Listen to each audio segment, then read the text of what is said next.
The Daily Brad Devotions. Today's reflection with Pastor Jeff Eliscopides. Good morning, Pastor Jeff! Good morning, Cha. Good morning, Ted. Good morning sa ating mga taga-subaybay, sa ating mga tagapakinig, tagapanood, at tagapag-internet. Yon. Good morning. Yun, inaabangan ka na ng mga viewers at listeners natin dito nga sa pinakabago nating segment na Anong Say Mo Brad? At ito na, hawak ko na ang unang sulat para dito sa ating Anong Say Mo Brad. Meron na. Meron na ba? Meron na agad sa mga kapatid po natin. Mamaya ibibigay namin sa inyo ang paraan kung paano kayo makakapagpadala ng mensahe. Ito na nga po ang sulat, galing po kay Jennifer ng Patero. Sabi niya dito, Brad Jeff, excited ako para sa family reunion ngayong Pasko. Pero hindi maiwasan na sumagi sa isip ko na wag na lamang pumunta. Alam ko kasi na nakaabang na naman ang mga marites na kamag-anak na kating-kati na naman ang dila na tanungin ako kung kailan ka mag-aasawa. Nasa higit 30 anyos pa lang naman ako at sa tingin ko madami pa akong gustong gawin habang ako'y single pa. Kapag nagpunta ako sa reunion, baka hindi ko mapigilan na sumagot ng hindi maganda. Paano ko sila sasagutin ng hindi naman ako magtutunog na bastos? Paano ko ba dapat tanggapin ang ganitong katanungan lalo't hindi pa handa at wala pa naman akong partner talaga? Anong say mo, Brad? Naghihintay ng iyong payo? Si Jennifer, single but happy. Yan. Unang salvo pa lang natin, medyo mahirap sagutin. Alam niyo po, nakaka-pressure talaga yan. Alam mo, Cha, yung mga titas of Manila yan, pag may kasalan, alam mo yon, yung tatabihan ka pa niyan, ikaw, kailan ka susunod, di ba? Di ba, may in-advise yung kaibigan ko, hindi ko advice to, kaibigan ko lang. Sabi niya, yung mga titas of Manila gano'n, pagka nangukulitan ka na talaga, naku, deadmahin mo na lang. O minsan, sabi, huwag niyong tanggapin itong advice na to. Pagka may mga pagkakataon na sila naman nasa ospital ka, no? Tita, ikaw, kailan ka susunod? Huwag mong ano yung advice na yon. Ito lang siya masasabi ko kay Jennifer. Yung advice ko lang, una, huwag ka ma-pressure. Una, buhay mo yan. Okay? Mamadaliin mo para lang ma-please yung mga kamag-anak mo.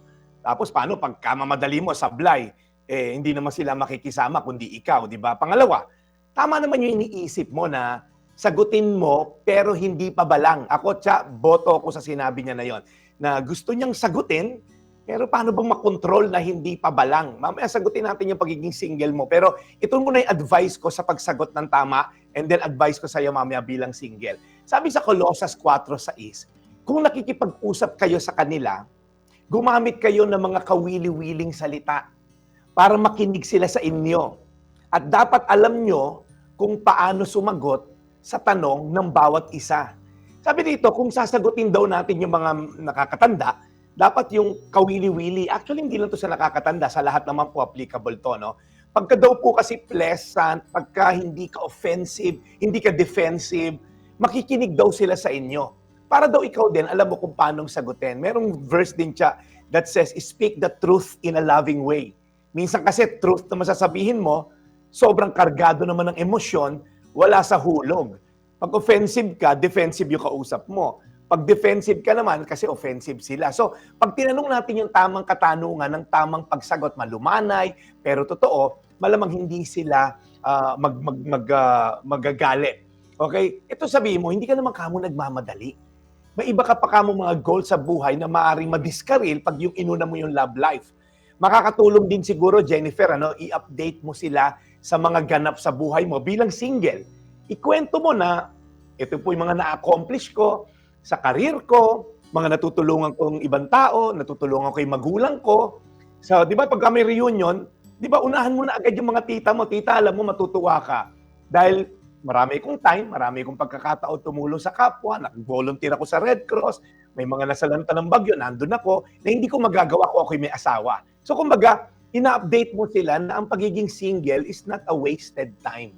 Kasi unang-una, yung identity mo naka-angkla sa Diyos, hindi sa pagkakaroon ng asawa. Ang dami kong ikinasal.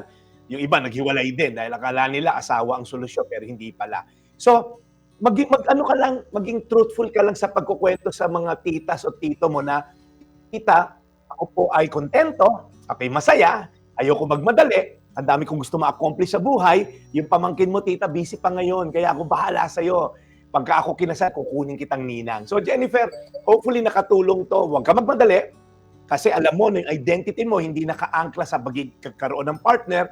At pangatlo, maraming gusto ipagawa sa'yo si Lord na pag nagkaasawa ka, minsan ay iba yung focus, pag nagkaanak lalo, at ngayong dalaga ka o binata, i-accomplish mo ang mga pinapagawa sa'yo ni Lord dahil you have all the time, you have all the resources and the energy. Colossus 4:6. Kung nakikipag-usap kayo sa kanila, gumamit kayo ng mga kawili-wiling salita para makinig sila sa inyo at dapat alam nyo kung paano sumagot sa tanong ng bawat isa. Tayo manalangin. Lord, salamat Panginoon kay Jennifer na nagparating ng kanyang saloobin. Alam namin mahirap maging single, pero Lord, hindi naman nakaangkla sa pagiging married ang kaligayahan ng tao. Lord God, kasi kung gano'n, sana walang may problema, may asawa.